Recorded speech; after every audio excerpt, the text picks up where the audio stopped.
тыныштық болса екен деймін елде. Не болса да тыныштық болсын. Алғашқы мына 90-шы жылдары егемендік алған жылдары қазақтың басында проблема көп болатын. Бір проблема осында қуаныш болып қалса, жеңгелеріміздің ойы дастарханға не қоям деп уайымдайтын. Қазір ол проблема емес, дүкенде толып тұр. 2000-ші жылдардың басында қай мейрамханаға той жасайын дейтін проблема болатын. Ол да шешілді қазір. Мейрамханадан көп нәрсе жоқ. Ал қазіргі уақытта ойлайсың, жоқ шығар десең, бар екен. Қазіргі уақытта қазақ той жасаса, бір проблема ол кімді кіммен отырғызам дейді. Ол да проблема шынымен. Мәкеңді қонаққа шақырады. Вот, Мәкеңді қай столға отырғызам? Мәкеңді мына столға отырғызайын, ол Сәкеңмен араласпайды. Жақсы, Мәкеңді мына столға отырғызайын. Мәкең нағашылармен отыра ма?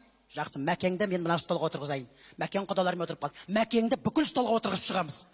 Мәкең қай столға отырады деп, сол Мәкеңе бола бір стол дайындаймыз. Айналасына, Мәкеңнің айналасына таныс адамдарын шақырамыз. Өзіңе қатысы жоқ. Қазақтың даласында той көп, Аллаға шүкір. Той көп болған жақсы ғой. Бірақ қазақтар қазір тойдан шаршаған дейді. Жұмыста демалады екен қазір. Кешкі 6-ға дейін жұмыста отырып демалады. Сосын кешкі 6-та тойға барады. Бір қағазға қол қойдырайын деп барсаң, айтады, қыздар отырады кіреберісте. Просили не беспокоить. Демалватыр дейді. Міне осындай. Бұрын мен таңғалам. Бұрын қиын заманда қазіргі балдар енді бақытты ғой әйтеуір. Не керек? iPhone, iPad-та ашып қалған кезде кәдімгі шашып тастайды. Өзіміз әлі түсінбей жүреміз. Міне бірдеңе нәрсесінде. Балдар ішінде кіріп кетті. Қазіргі балдар ақылды. Бұрын біздер балдар. Бірақ біздің кезімізде де бір керемет болған секілді. Бізде цель болатын. Біз мына тойға, қуанышқа барсақ, бірақ оймен баратынбыз. Шашу терсек деп. 1 сентябрьге дайындап қойған киіміңді киіп аласың. Сосын шашу теруге барамыз. Шашу тергенде де кәдімгі на старте тұрасың. Алдыңа ешкім шығып кетпесе екен деп. Қазіргі балдар шашу термейді. Термейді. Әжелер бит өздері шашады да, өздері теріп жүреді. Алсаңдаршы мынаны, құры-құрды мынаны алсаңдар, сен де опал ғой деп өздері. Балдар қарап тұрады. Ішіне қазір ақша салып қоятын бол. 100 теңге, 50 теңге. Онды алмайды. Мелочь деп қояды. Ойбай-ау, біз баяғыда шашу терген кезде кәдімгідей бір жоқ қандай еді бізде. Бейтіп тұрып, шашуды әжеміз шашады. Шашу жерге түспейді. Вот қандай еді. Енді бір дұрысталатын уақытымыз келген шығар деп ойлаймын. Тілімізді, дінімізді дұрыстайтын уақыт. Тіл демекші өзіміз қазақ тіл деп бүкіл жерге жазып қоямыз да, орысшасы болмаса түсінбейміз. Ауруханаға барып қалсаң, массаж деп тұрады. Астында қазақшасы жазылып тұрады. Қалай білесіздер ме? Уқалау сипалау процедура қабылдау бөлмесі дейді. Бір массаж. Ананы оқып, уже аузыңа массаж деп аласың. Уқалау сипалау процедура қабылдау бөлмесі. Мынандай бір жерде оқып қалдым, көшеде жазып тұр. Орнынан тайып кеткенді орнына тайдыру дейді. Не? Анаған оқып тұрасың дейді. Астында орысша жазылып тұр, әйтеуір түсіндік.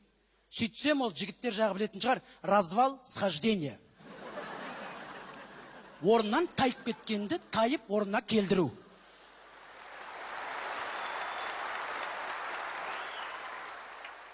Жау жүрек 1000 бала. Кинода қанша бала? Тарбағатайдан 3, Ақжайықтан 4, Жетісудан 2, барлығын қосқанда 27 бала. Қалған 973 бала қайда?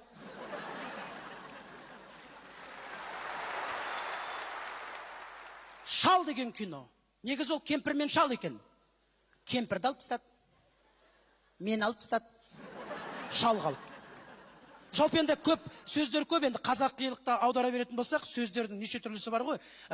Ел ішінде болсын, сыртында болсын. Мен қазір осы алдағы уақытта Экспо 2017 келе жатыр. Сондықтан да ел барлығымыз қазір бірдеңе ұсынуымыз керек. Елді таңғалдыруымыз керек. Әлемді таңғалдырайық. Мысалы, мынандай машина ойлап табайық.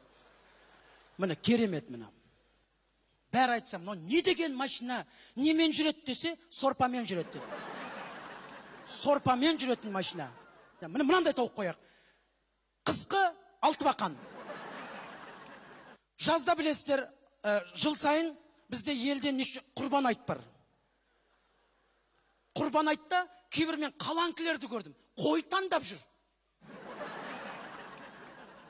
Не очень это воняет. Қой таңдап жүр. Вот сол гламурныйларға арналған мынандай құрбан айтқа қой шығарып қояқ. Бәрі шалсын. Міне келесі. Бұл енді өте керемет. Мынау кім десе айтайық. Бұл астаналық.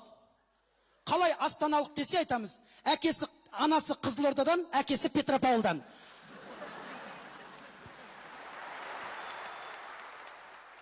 Жалпы енді Экспо 2017-ге біз қазақ енді 2017 той жасайтын шығармыз деп ойлаймын.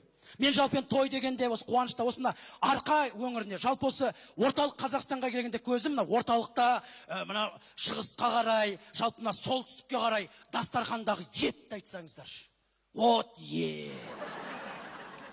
Біздің жақта ет жеп жүрміз бе десек, сөйтсем мына жақта ет.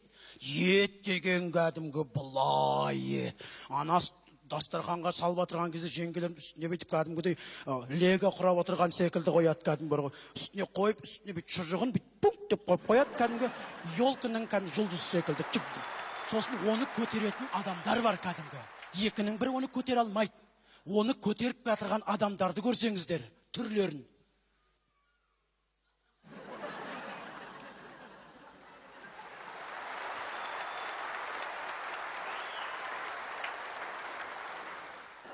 Столдың үсті бос емес әлі.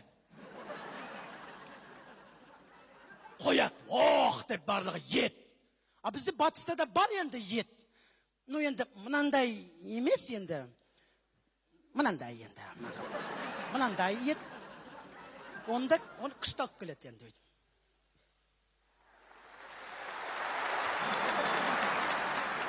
Керемет енді. Ал Қазақстанның оңтүстік жағында етті қалай алып келеді? Білесіздер ме?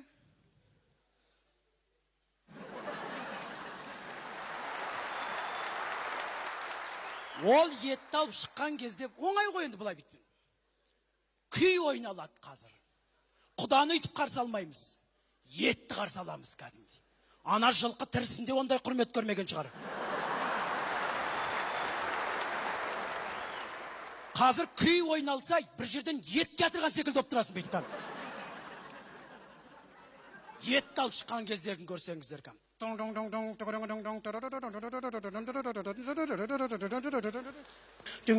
Алдын алып көреді дейді. Әдемі қоя салады. Осындай.